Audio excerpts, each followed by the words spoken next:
Van a escuchar un podcast del último ebook que subí el 19 de marzo del 2026 que se llama El uso de Pegasus crea la ley ficticia. El podcast dura 13 minutos,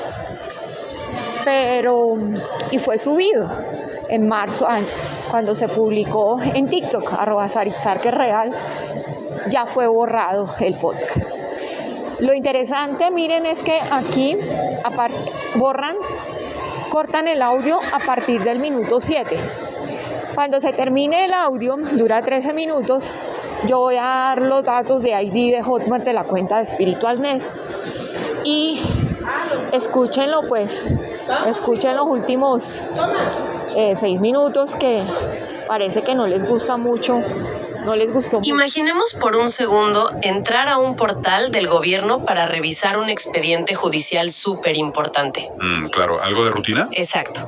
Se ingresa el número de radicado y la pantalla arroja un error tajante. Te dice que el caso no existe. ¡Qué angustia! Totalmente. Refrescas la página, el caso reaparece, pero la fecha de una audiencia clave que se suponía que era hoy, resulta que retrocedió 3 meses en el calendario del sistema. Y ahí es cuando te das cuenta de que algo no cuadra. Así es. Y bueno, lo que vamos a analizar en esta inmersión profunda plantea que esto no es una simple falla de los servidores, o sea, no es un error humano, es un arma digital. Es un escenario que de verdad desafía por completo la confianza que depositamos en el rastro digital, ¿no? Porque asumimos que un sistema gubernamental funciona como un archivo inalterable. Una bóveda segura. Exacto, una bóveda de la realidad. Pero el material que tenemos sobre la mesa hoy describe un abismo donde la tecnología se utiliza presuntamente como un borrador gigante para reescribir la historia legal en tiempo real. Y con esa premisa monumental, damos la bienvenida a este nuevo análisis exhaustivo de nuestras fuentes. Hoy vamos a desmenuzar un documento sumamente denso y, bueno, es imperativo subrayarlo desde este primer segundo, extremadamente controversial. Muy controversial. Sí. Se trata de un texto titulado La Fiscalía General de la Nación como negocio legal de tráfico de menores, crónica de un crimen de Estado digital en Colombia, escrito por Jenny Alexandra Erazo Muñoz. Y antes de adentrarnos en la arquitectura de este documento, creo que es crucial establecer las reglas de juego de nuestro análisis de hoy. Por supuesto, adelante. Este texto lanza acusaciones políticas e institucionales de extrema gravedad contra el Estado colombiano. Involucra directamente a la Fiscalía, a la Procuraduría, al ICBF y a la Policía Judicial en delitos mayores. Y hay que dejarlo clarísimo. Quienes conducen este espacio no toman partido. Así es. No respaldamos ni validamos estas acusaciones. Exacto. Nuestra labor es única y exclusivamente reportar de manera imparcial las ideas y estrategias planteadas en el material original para que la audiencia las comprenda.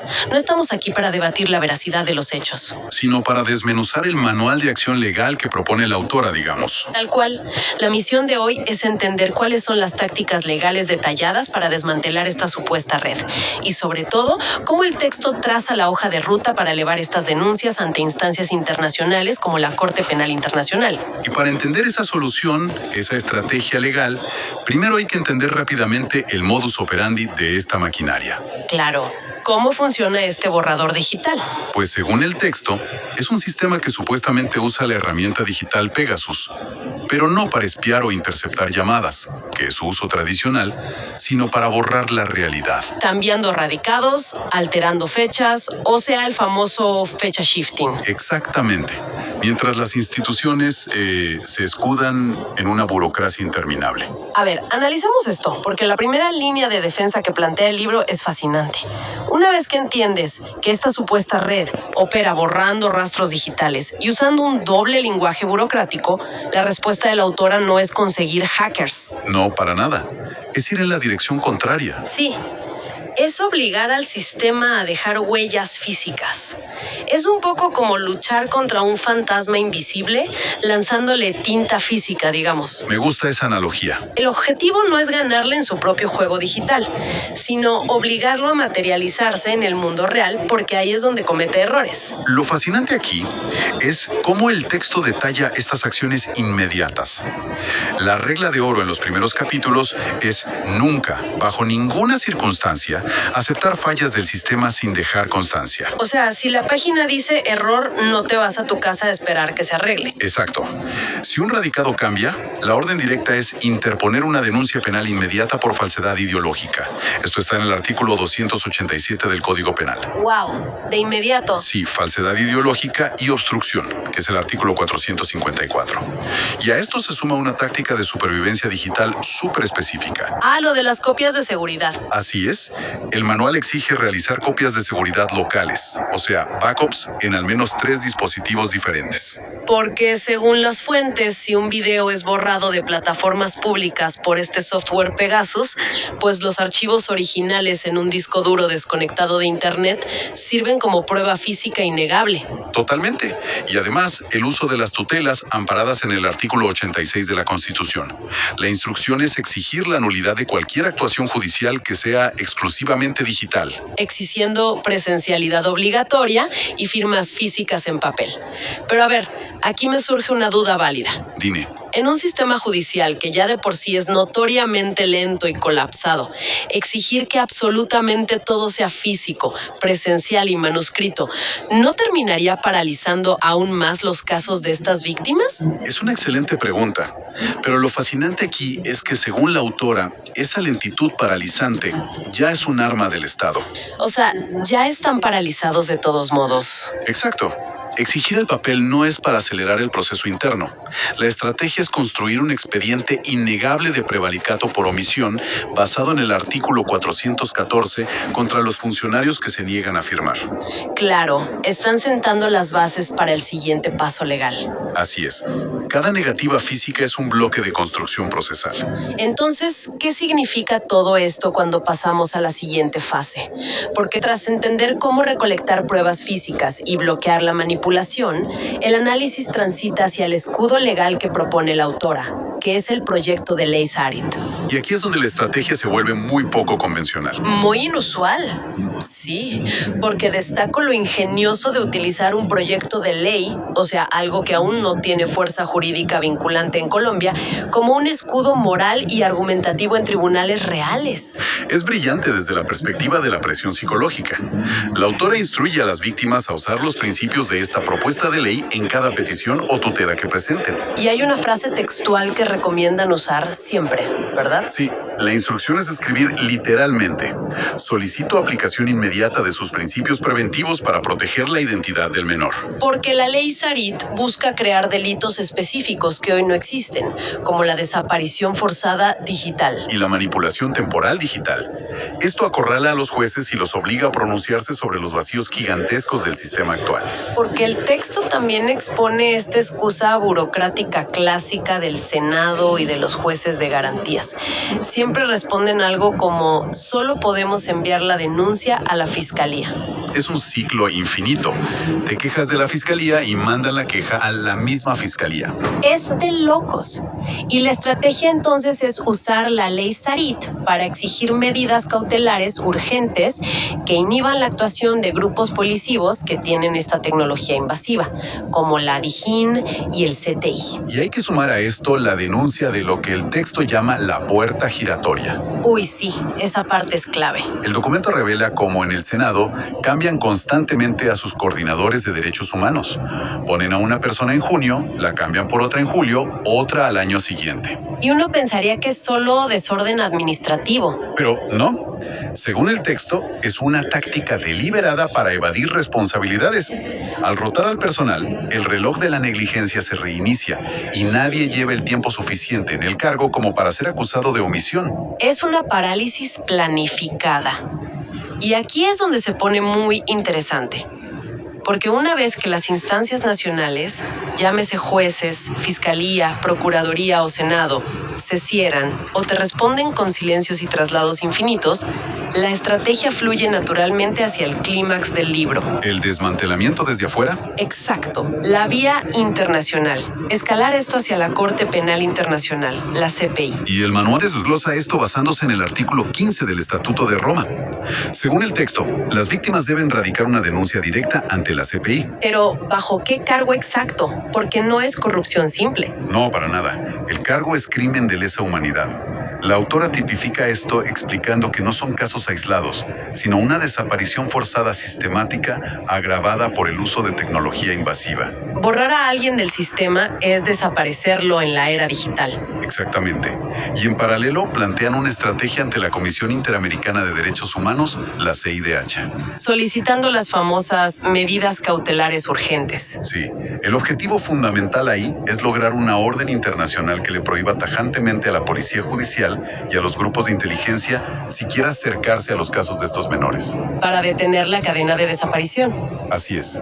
Y todo esto se refuerza creando presión externa, remitiendo los expedientes completos, o sea, los videos, fotos y radicados impresos que comprueban el santo temporal de fechas, a organizaciones enormes como Human Rights Watch y Amnistía Internacional. Pero a ver, yo te impresiono un poco con esto porque llevar un caso a La Haya suele requerir, por norma internacional, que se agoten todas las instancias nacionales primero.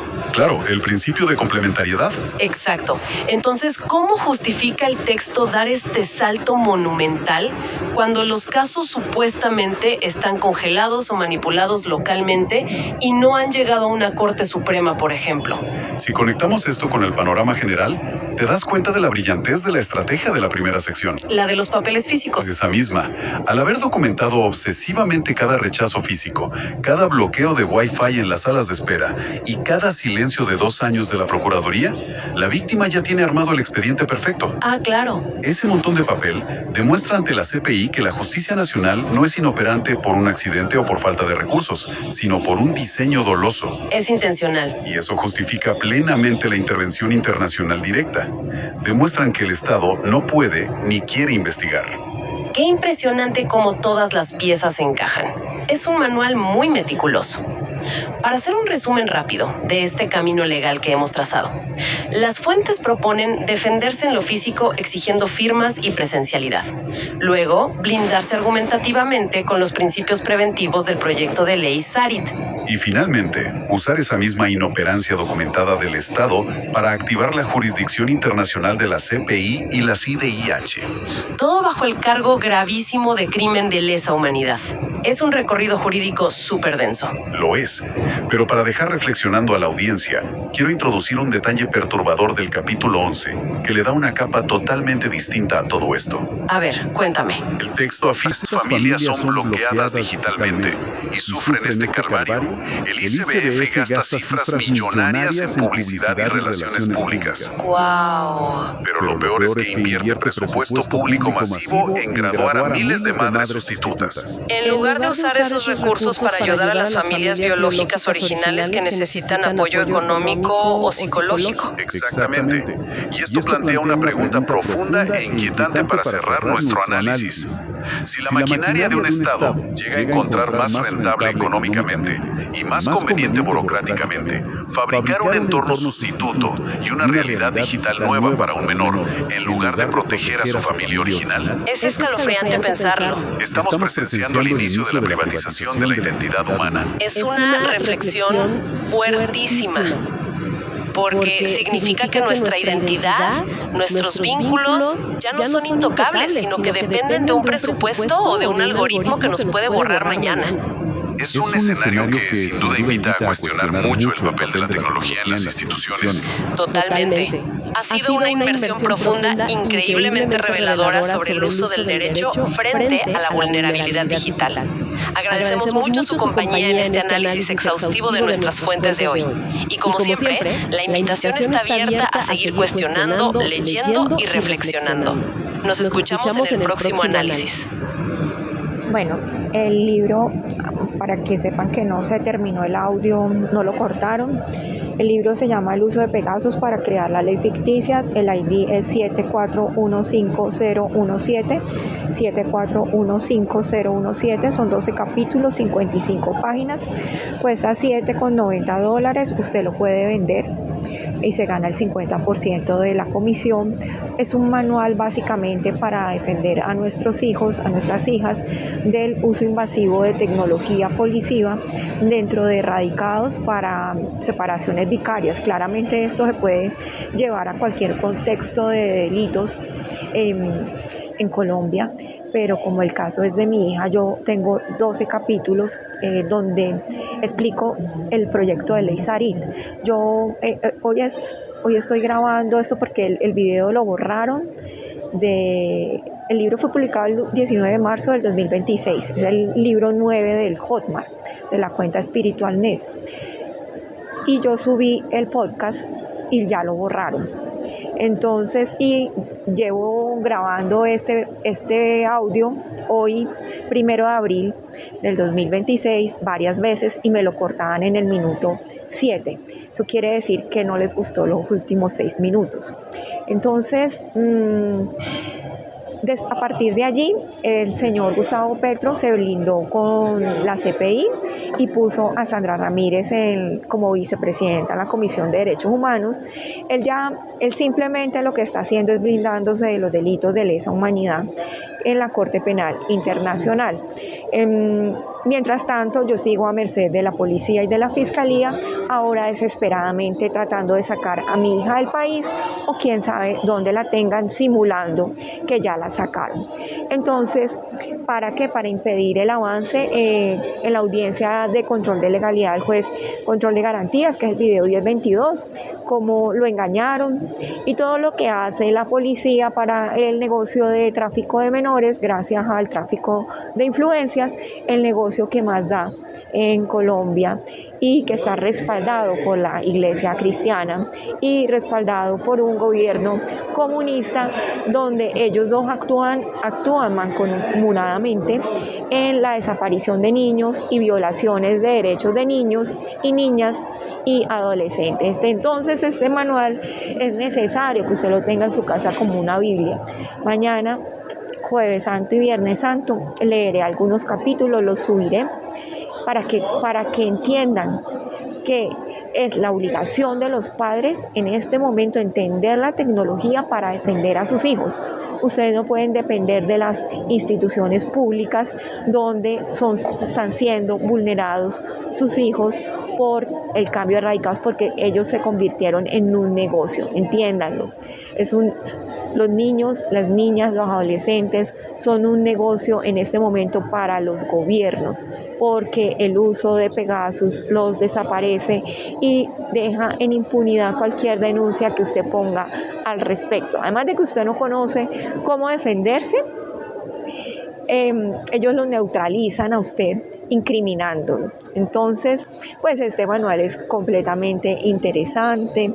Yo antes había puesto Tutela contra habeas corpus, un grito por Sara y su bebé, que también es interesante, 33 páginas, ahí estaban las pruebas de enero. Las de febrero no las subí. ¿Por qué? Porque es que el tema aquí es que la policía judicial, por cada prueba que yo publico, inmediatamente cambian radicados, cambian de todo. Entonces, acaban de subir en la rama judicial todos los expedientes modificados, debidamente cambiados. Mejor dicho, eso, tengo una organización criminal simplemente para desaparecer a mi hija y un bebé, y yo me estoy defendiendo con las uñas. Por favor, apoye, compre los ebooks, comparta. Por cada libro que compre de mi hija, yo le puedo regalar uno de los primeros, que es simplemente autocontrol, que es la arquitectura de la respiración, o el manual el manual Hackea tu cerebro, que es un manual para adolescentes, y el manual del coach, que es el manual para entender a los adolescentes, para los papás. Entonces, aquí se los dejo.